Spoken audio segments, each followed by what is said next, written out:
Welcome back to This is the PGA Tour, and it's a show in which we're talking about fitness. And when you talk about fitness, you've got to talk to the man who embodies it. And I mean that literally, I guess. Gary Player with a great body. You'd never believe that this guy is 109 years old. I mean, that's about right. Well, we have 10 months a year where I come from, so that's understandable. 64, and you look great. But the whole fitness thing, take us through your regimen, a typical day for you. Well, first of all, Paul, you know, I live in about, I would say, average over the year, 3 motels or 3 hotels a week. And I'm visiting, you know, many, many countries because we're designing golf courses all over the world, and I do participate in other tournaments. So with all this travel, if you don't keep yourself in shape, well, you just couldn't do it. I want to write a book on this. From my own experience. I want to write from my own experience, traveling around the world, seeing what I've seen, what sort of foods these people have, what they eat, how much they eat, to determine your condition of your body and also your health. Look what's happening in golf, in this sport alone. The scores on the senior tour are not good. They're phenomenal. And these guys are out here because they're using the gym now. They suddenly realize what an asset it is. They're in shape. They're doing a lot more walking. And I mean, here we sing. I remember Henry Cotton from England saying to me, "Laddie, when you get to 40, you can forget it."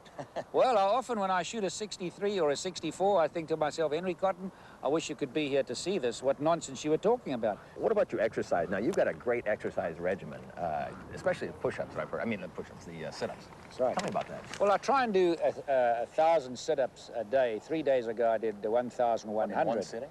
No, I do maybe 3 sets. That I varied. I'll be doing something else and I'll come back to the sit-up. But fortunately, having the traveling gymnasium on the tour is a great help. In the old days, Frank Stranahan and I used to be the only two that would do it. We'd go down to the YMCA and we'd use their weights there. And when we were using weights, everybody said, well, you'll never play past the age of 30 because weights don't go with golf. Or you'll ruin your swing. Or you'll ruin your swing. And today they're building bionic men. You look at the regular tour. Look at Tiger Woods, how strong he's getting. Look at Duval. These guys today, that gymnasium is inundated with young guys that's become so popular that then the gym is not big enough to accommodate them, so they have to use other facilities. And this is what's going to happen. I mean, I've always said this, and actually it's quite rewarding when you've believed in fitness, you believed in exercise, that to see what you've preached and predicted is taking place. Guys today have so many more opportunities, and yet I think it may be harder for them sometimes because the travel schedule is so much more brutal. Or is that not right? That's no excuse. That's no excuse. No, everybody's busy, and there's a great saying, if you want something done, ask a busy man. You know it'll get done. No, you got to find time. I often come back, and I've been to a dinner talk, and I get back at 11:30 at night. I still get on that floor and crunch. I mean, once you say, well, mañana, tomorrow, it never comes. And, you know, if I could have a wish, I'd like to see all young people really take an interest in their body, because health is wealth. Health is one of the great assets of the world. Particularly, it goes at all stages. And here I am, 64. We're going to have probably 20 grandchildren. I want to be able to do things with my grandchildren. I want to be able to swim, play ball with them, and do things together. And I love traveling. I love people. I love my work. And if you want to travel, you got to be in shape, because traveling will beat you into the ground with all the time changes. What about your guilty pleasures? There must be something out there. Oh, man, I just had a nice big fat Snicker in the locker. In fact, I looked at it and I said, I'm not even taking the paper off, it looks so good, you know. But I mean, I had that Snicker, but my body fat, I have 0 body fat. So if you work out, you've got to have those things. I mean, I'll have a nice beer or a scotch or a glass of wine. I'm not a martyr, but I know what is right for my body. Up next, Gary is in rather elite company. There I was, tying for the US Open, with my ambition right at the end of my fingertips, to win the US Open now, to be the 3rd man in history to win the Grand Slam. You know, our viewers are out there probably thinking right now, talk to him about his career. And it's what an incredible career, 160 wins over the course of the years, 21 wins on the PGA Tour, 9 majors, so many things you've done. Yet, I wonder if you can just boil it down, if it's even possible, to boil it down to a highlight for you of your entire career. What would that be? Well, the day that I won the Grand Slam. You know, small in stature and having this ambition to win the Grand Slam and to achieve that. First of all, you'd be foolish and unwise to think that it's you that does it. It's the help of the man upstairs, there's no question. Whatever your religion, whether you're Jewish or Muslim or Christian or Mormon, whatever you are, it is the Lord upstairs that definitely helped me to do that, because I know many golfers that hit the ball better than I did. But hitting the ball is not the secret. It's the ingredients of what's inside, how you think, how you apply yourself. I knew you were going to say the Grand Slam was going to be your highlight. And so I found this the other day around my house at home. I was scrounging around, found this old Time magazine from 1965. Wow. And here is an article in here about a young 29-year-old Gary Player. Look at that. Winning the U.S. Open at Bellerive in St. Louis. Tell us a little bit about that, because you went into a playoff with Kel Nagle. Nagle or Nagley? Nagle. From Australia. He was 44, an old man at the time. and in the fifth hole, something happened. You remember it? Yes, very well. Tell us about it. He got in the rough and he hooked the ball and it hit a spectator, and he ended up making a double bogey. But that was fascinating now. You see, there I was tying for the U.S. Open with my ambition right at the end of my fingertips to win the U.S. Open now, to be the third man in history to win the Grand Slam. And I was training so hard physically. I was squatting the night before the U.S. Open with 325 pounds. I mean, way above my body weight, obviously. And the thing is this, that here I was in this great heat, and I said, I'm playing a man who's 44. I'm 29. I said, man, he doesn't stand a chance. I'm so much fitter than he is in this great heat. Of course, it doesn't always work that way. But you've got to brainwash yourself. And you see, by being fit and strong as I was there, I actually brainwashed myself to win. So there has so many advantages. And you will find even chess players should do weight, because blood circulation, by exercising, increases your mental capacity. It's interesting here, in the last part of it, it said that his lawyer assured everybody that with endorsements, personal appearances, and all, Player wouldn't have to worry about where his next ball was coming from. Winning today will be worth $500,000 to Gary. Boy, how times have changed. Well, I mean, Tiger Woods has changed the whole game. I mean, there's Tiger today getting $1 million for an appearance to play at a tournament. And quite honestly, I mean, the man is so dynamic, so charismatic, and what a young golfer.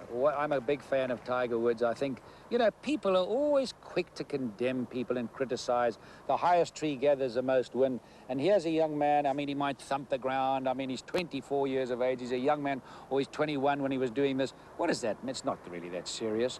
And I mean, here's a man that has handled himself. I think his manners have been impeccable.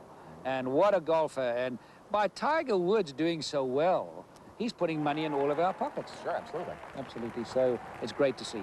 Well, you know, there's so much we could talk about, and maybe one of these days we'll get you to come back. You got the Gary Player Foundation for Education, traveling around the PGA Tour with 6 kids. I'd love to talk about that sometime. And your goal of winning in all past 6 decades, you got 2,000 ahead of you.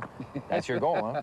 Well, you know, that's a very big goal, to win in 6 decades, and you know, it depends where you want to do it. I mean, I've done it in America 5 decades. Sam Snead's done it 5 decades. We're the only 2 that have won in 5 decades. I'd love to win in 6 decades, either in the United States or Europe. I mean, I wouldn't really count it officially anywhere else. It's a big undertaking. I mean, you've got all these young guys out here shooting lights out, but it's possible. You know, if anybody can do it, you can. It's possible. Gary, thanks so much for joining us. You bet.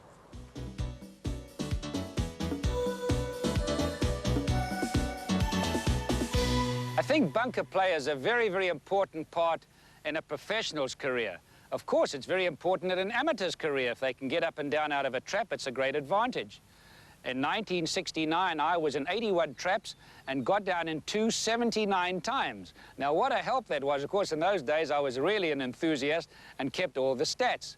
I think the reason I won so many major championships, or a great factor in it, was the fact that I could be aggressive at shooting at the pins wherever they were, knowing if I did go in the bunker, I was going to get it up and down in 2. Now, of course, you cannot beat the old-fashioned way of improving your bunker play: practice. And the harder you practice, the luckier you get, as we know. You know, luck is the residue of design. So what we do when we get in a bunker, there's certain little secrets. Now, you take a man like Sam Snead, who was a wonderful bunker player. He played the shot with a long, slow backswing and a slow swing. And then you saw somebody like Doug Ford. He had a short little swing with great crispness. And then Chichi Rodriguez, he sets his wrists very early, has great feel in his hands.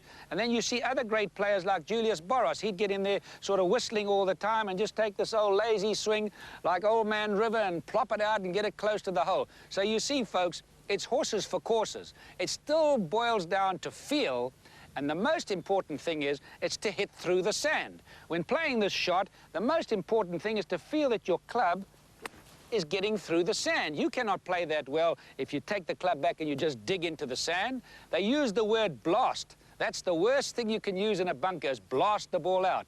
Because they think they've got dynamite in their hands, and they stand there and they take a big dirty old swing and dig into the ground, and you see sand coming up and the ball stays in the same place.